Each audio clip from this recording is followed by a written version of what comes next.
사람마다 그 마음 깊숙한 곳에서 집에 대한 그리움이 있습니다. 그건 뭐 평수가 넓고 좋은 집이 아니고 아버지 또 어머니 형제 자매가 살던 그 행복한 집이죠. 저는 그런 집을 잃어버리고 난 다음에 그 한동안 힘들었습니다. 그리고 방황하는 그런 시간들이 많이 있었습니다. 어린 날 그림을 그릴 때도 그런 집만 그렸던 기억이 나고, 또 인생의 비전도 그런 집의 회복을 꿈꾸었습니다.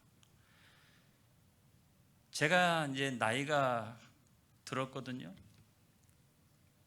나이가 들어서 생각을 해보니까 이제 그런 꿈이 이루어졌나, 아버지와 어머니와 또 형제들이 함께 사는 그 행복한 집, 그런데 아버지는 안 계시고 또 그런 때가 다시 돌아올 수 있을까? 그게 불가능하잖아요.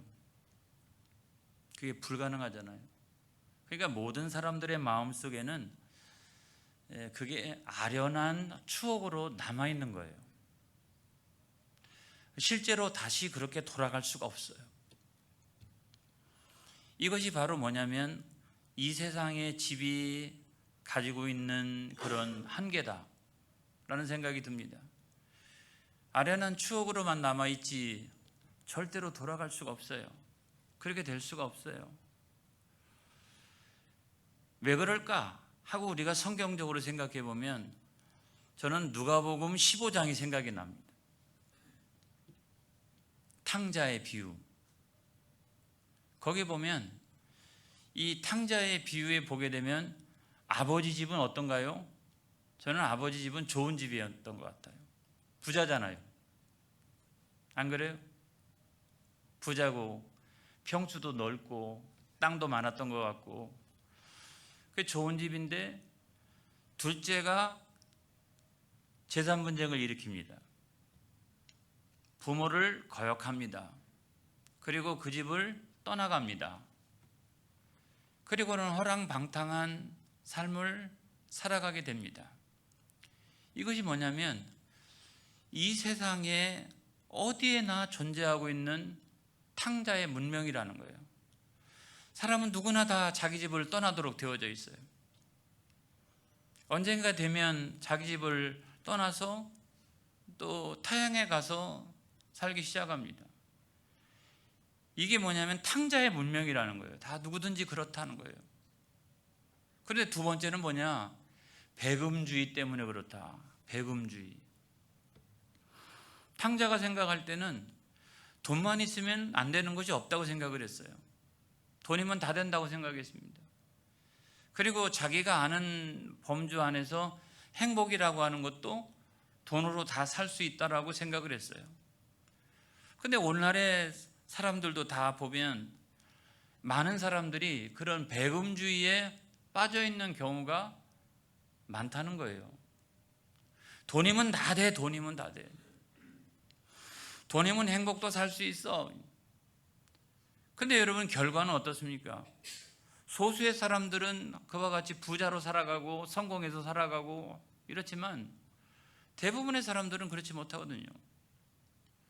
여러분, 탕자의 비유에서도 돈을 다 잃고 난 다음에 어떻게 됐어요?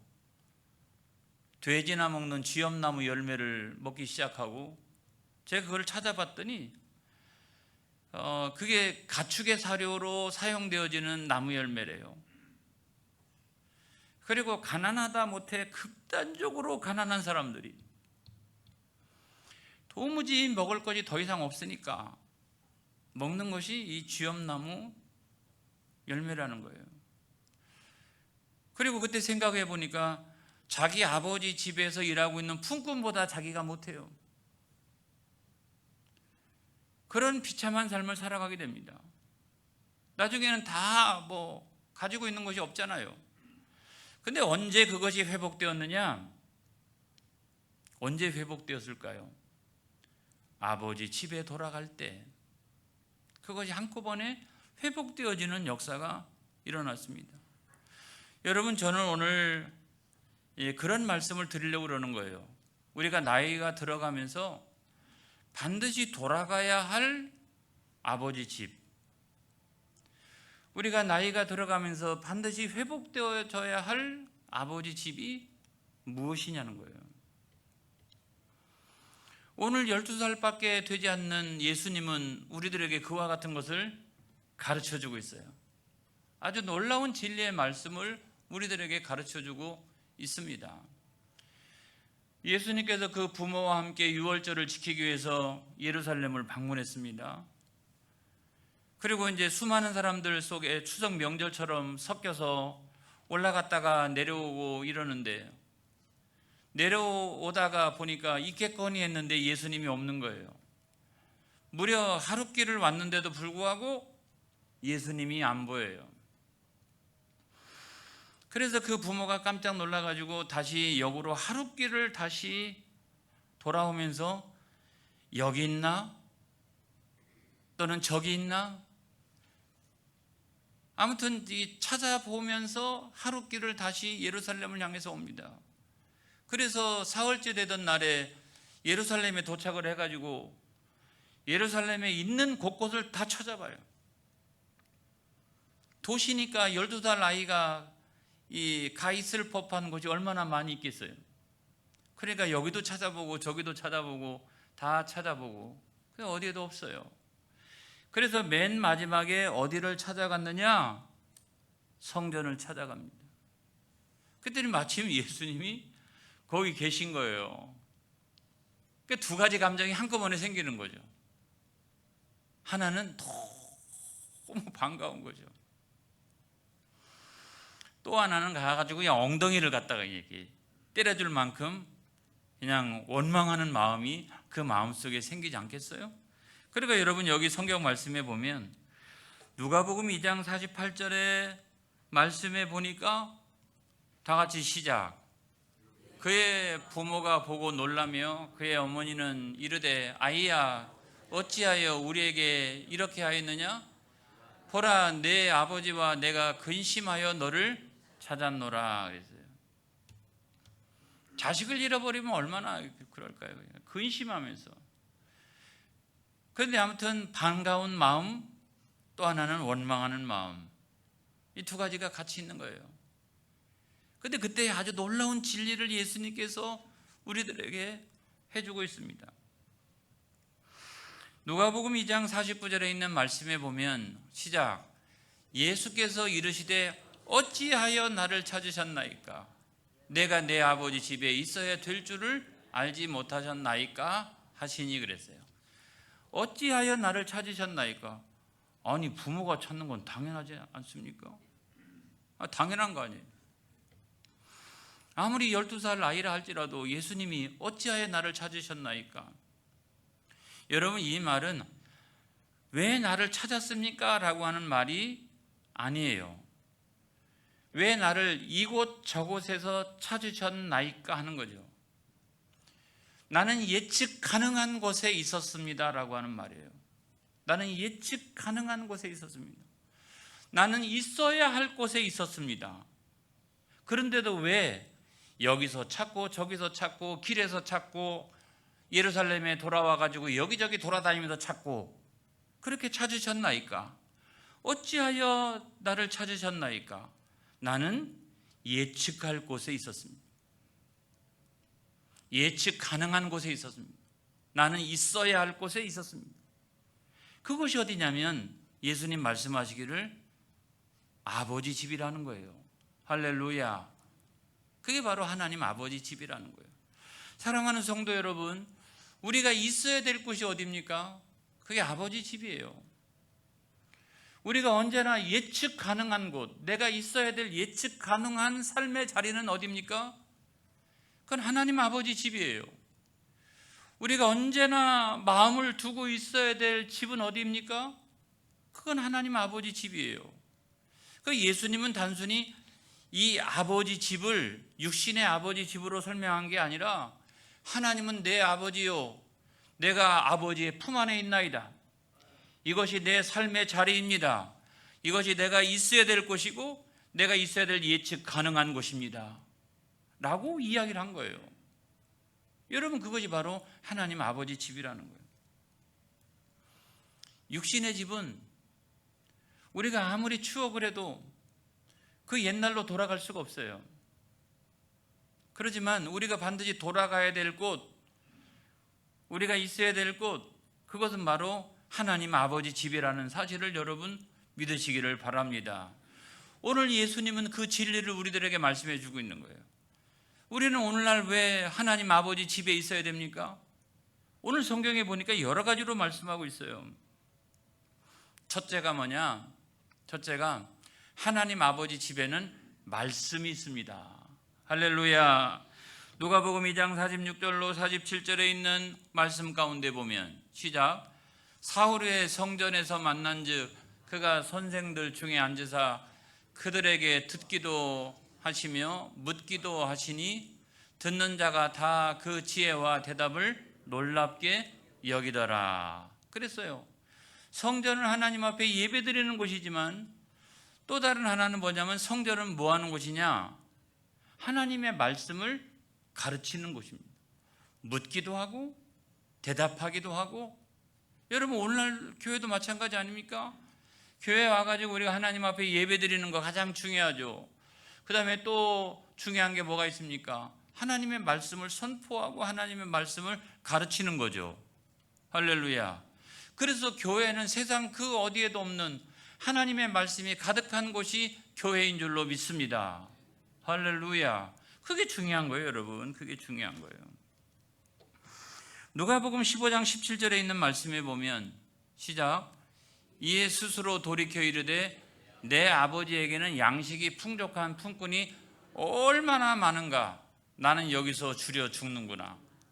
여러분, 이 아버지 집에는 품꾼도 풍족해요. 이 아버지 집에는 품꾼도 양식이 풍족하다고요. 그렇지만 아무리 내가 아버지의 자식이라 할지라도 아버지 집을 떠나 있으면 나는 줄여 죽는도다. 여러분, 이것은 단순히 물질적인 양식만을 우리들에게 말씀해 주고 있는 것이 아니라고 하는 거예요. 이건 바로 하나님의 말씀을 말씀하는 거예요.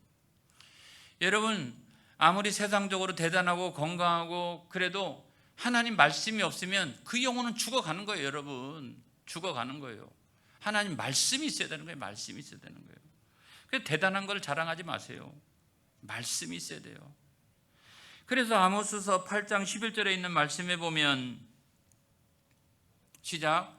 주 여호와의 말씀이니라. 보라, 날이 이를지라 내가 기근을 땅에 보내리니 양식이 없어 주림이 아니며 물이 없어 가람이 아니요 여호와의 말씀을 듣지 못한 기갈이라 그랬어요.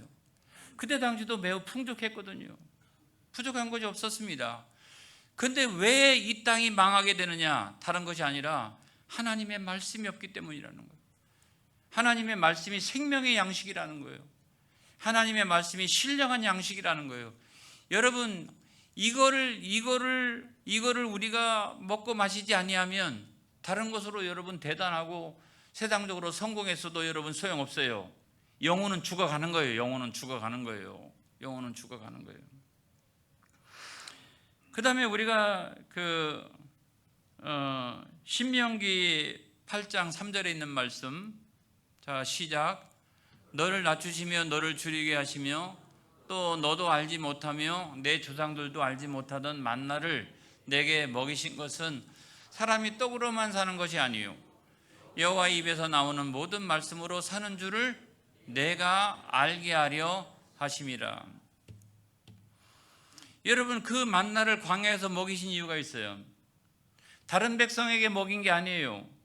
하나님의 자녀들에게 먹인 거예요. 그런 백성은 이스라엘 백성들밖에 없어요. 그래서 그걸 통해서 가르치는 것은 뭐냐면 육신의 떡으로만 사는 게 아니라는 거예요. 하나님의 입에서 나오는 말씀으로 사는 것이라는 거예요. 그걸 뼈저리게 느낄 수 있도록 광야에서 체험을 시킨 거예요. 여러분, 그 사실을 믿으시기를 주님의 이름으로 축원합니다. 말씀이 있어야 돼요. 말씀이. 그 다음에 두 번째로 보면 그 말씀의 핵심, 그 말씀의 본질, 그 말씀의 본체가 예수님이라는 거예요. 할렐루야. 여러분, 지금 예수님께서 성전에서 12살인데 성전에서 랍비들하고 대화를 나누는데 랍비들이요, 보통 랍비들이 아니에요. 성전에서 있는 랍비들은 그냥 보통 랍비들이 아니에요. 랍비 중에 랍비들인 거예요. 그러니까 오늘날로 치면 신학 교수들이 거기 있는 거예요. 신학 박사들이 지금 거기 다 모여 있는 거예요. 그런데 예수님과 대화를 나누면서 예수님이 답변할 때마다 깜짝깜짝 놀라는 거예요. 왜 그랬을까요? 예수님이 말씀의 핵심을 정확하게 알고, 예수님이 말씀의 본질을 정확하게 알고, 예수님께서 말씀의 본체시니까 그 말씀의 본체와 그 말씀을 배웠던 사람들 가운데 누가 나아요? 말씀의 본체가 훨씬 더 뛰어난 거죠. 말씀 그 자체가 예수님이신데 그 말씀을 배웠던 그 랍비들이 아무리 신학 박사고 뭐 세계적인 뭐 학문을 공부했고 다 소용없는 거예요. 할렐루야. 그래서 이 말씀의 본체가 바로 예수님이시라라고 하는 걸 여러분 믿으시기 바랍니다. 요한복음 1장 1절에 있는 말씀에 보면 시작, 태초에 말씀이 계시니라. 이 말씀이 하나님과 함께 계셨으니 이 말씀은 곧 하나님이시니라. 근데 그 말씀이 누구냐? 요한복음 1장 14절에 있는 말씀에 보면 시작, 말씀이 육신이 되어 우리 가운데 거하심에 우리가 그의 영광을 보니 아버지의 독생자의 영광이요 은혜와 진리가 충만하더라. 그래서 그 말씀이 육신이 되어서 우리 가운데 오신 분이 예수님이시다. 그래서 마찬가지로 우리가 예수님을 믿으면 하나님의 영광이 가득하고 은혜와 진리가 충만하게 되는 줄로 믿습니다. 할렐루야. 이 모든 말씀의 본체요, 이 모든 말씀의 본질이요, 이 모든 말씀의 핵심이 예수님이니까 내가 그 예수님을 말씀대로 믿으면 하나님의 영광이 내 영혼에 가득하고 은혜와 진리가 내 영혼에 가득하고, 할렐루야. 여러분, 그래서 우리는 말씀을 통해서 우리는 누구를 만나야 된다? 예수님을 만나야 된다 하는 말씀을 드리는 거예요. 그래서 예수 안 믿으면 이 한 80년, 90년 동안은 잘 나갈지 몰라도 예수 안 믿으면 그 이후에는 어떻게 되는지 아세요? 줄여 죽는도다. 멸망의 길을 향해서 가는 거예요. 그거 아무것도 아닌 거예요, 여러분. 중요한 것은 예수 믿어야 되는 거예요. 그래야 하나님의 영광이 가득한 거예요. 은혜와 진리가 충만한 거예요. 하나님 앞에 나가서도 마찬가지인 거예요. 하늘 영광이 가득한 거예요. 자라했도다 착하고 충성된 종아, 칭찬받는 여러분들이 되어지기를 바랍니다. 그 다음에 세 번째로 보면, 그래서 교회는 어릴 때부터 말씀을 가르쳐야 돼요. 교회가 하나님 앞에 예배드리는, 그렇지만 영유아부, 어린이부, 학생부, 청년부 할 때 아무튼 어릴 때부터 하나님 말씀을 잘 가르쳐야 된다. 잠언 22장 6절에 있는 말씀을 보겠습니다. 시작, 마땅히 행할 길을 아이에게 가르치라. 그리하면 늙어도 그것을 떠나지 아니하리라. 할렐루야. 말씀이 없으니까 그냥 떠나다니는 거예요. 이렇게 말씀이 있으면 여러분 절대로 떠나가지 않습니다. 여러분, 할렐루야. 그 다음에 에베소 6장 4절에 있는 말씀 보겠습니다. 또 아비들아, 너희 자녀를 노엽게 하지 말고 오직 주의 교훈과 훈계로 양육하라. 다시 말하면 그저 아이들을 혼낸다고 되는 게 아니라고 하는 거예요. 그 심령 가운데 하나님의 말씀을 가지고 양육해 놓으면, 이 양육이라고 하는 것은 그 아이의 심령에다가 이 자양분을 이렇게 주는 거예요. 자양분을 이렇게 막 자양분을 주니까 이게 쑥쑥 자라는 거죠. 영혼이 자라는 거예요. 할렐루야. 영혼이 막 쑥쑥 자라는 거예요. 틀림없어요.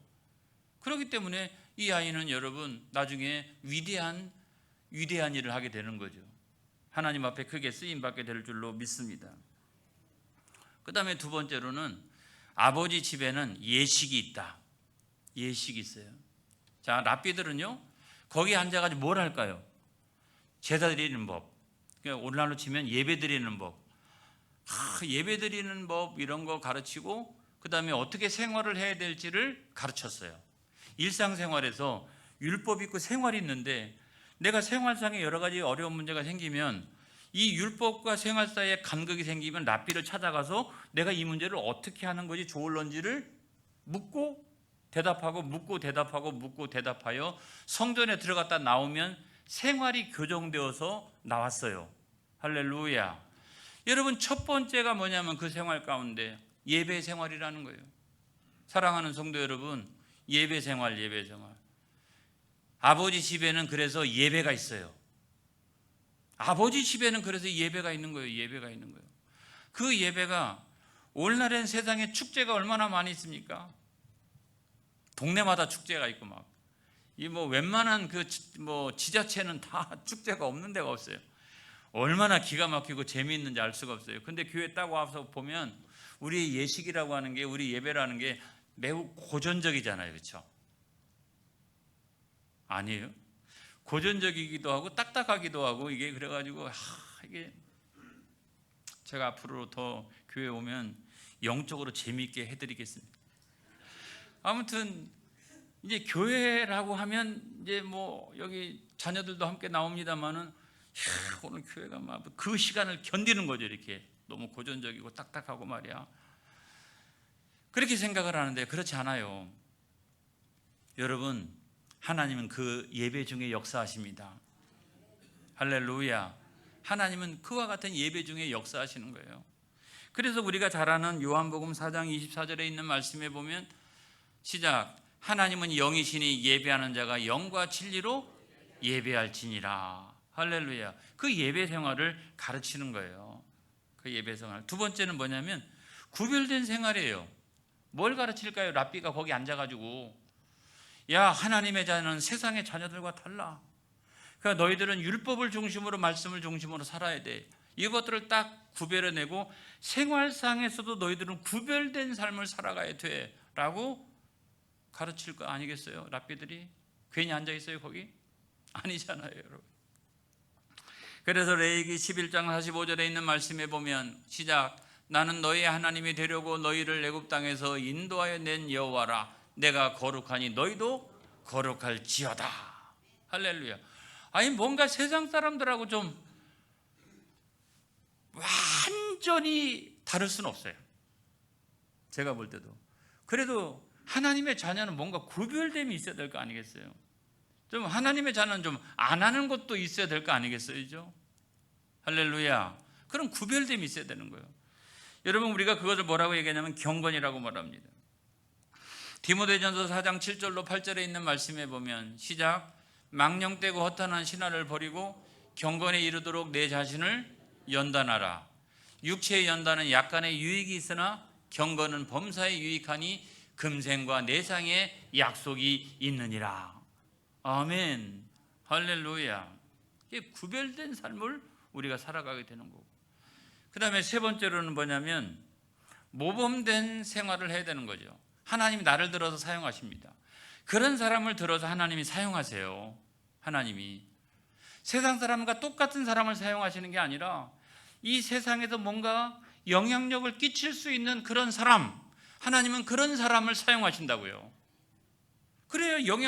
저나 나나 똑같은데 뭘, 그게 아니라 뭔가 내가 봐도, 나도 비교적 그래도 윤리 도덕적이고 이런데도 불구하고 내가 봐도 저 사람은 달라. 저 사람은 분명히 하나님의 자녀야.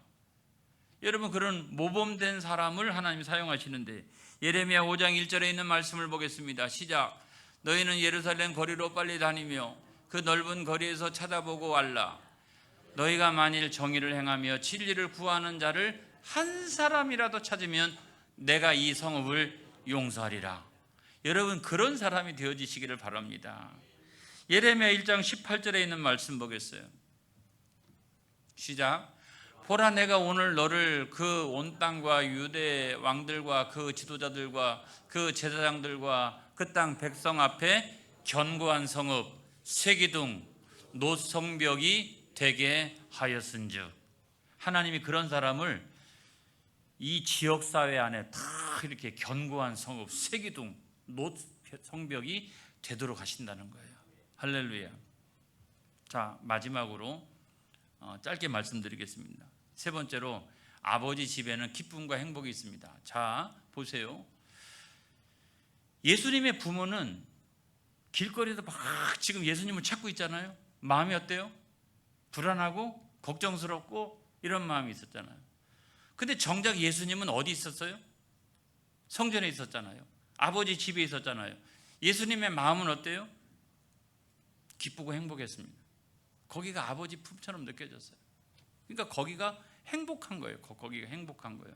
근데 나중에 언제 회복되어졌느냐? 그 부모가 여기저기 찾다가 성전에 딱 들어왔을 때 그 성전에서 예수님을 만나고 그러고 난 다음에 마음이 회복된 줄로 믿습니다. 그래서 아버지 집은 그런 회복되어지는 역사가 일어나는 곳이에요. 그 다음에 두 번째로는 뭐냐면, 우리가 반드시 들어가야 될 곳, 우리가 반드시 가야 될 곳이다, 이겁니다. 그래서 시편 84편 4절로 6절에 있는 말씀에 보면, 시작. 주의 집에 사는 자들은 복이 있나니 그들이 항상 주를 찬송하리이다. 주께 힘을 얻고 그 마음의 시온의 대로가 있는 자는 복이 있나이다. 그들이 눈물 골짜기로 지날 때 그곳에 많은 샘이 있을 것이며 이른 비가 복을 채워주나이다. 아멘. 그래서 여러분, 우리가 반드시 가야 될 곳은 어디냐면 하나님 아버지의 집입니다. 여러분, 그 집에 들어가시는 저와 여러분이 되어지기를 주님의 이름으로 축복합니다. 이 세상에서도 그 집을 누리는 저와 여러분이 되어지기를 축복합니다. 할렐루야. 기도하겠습니다.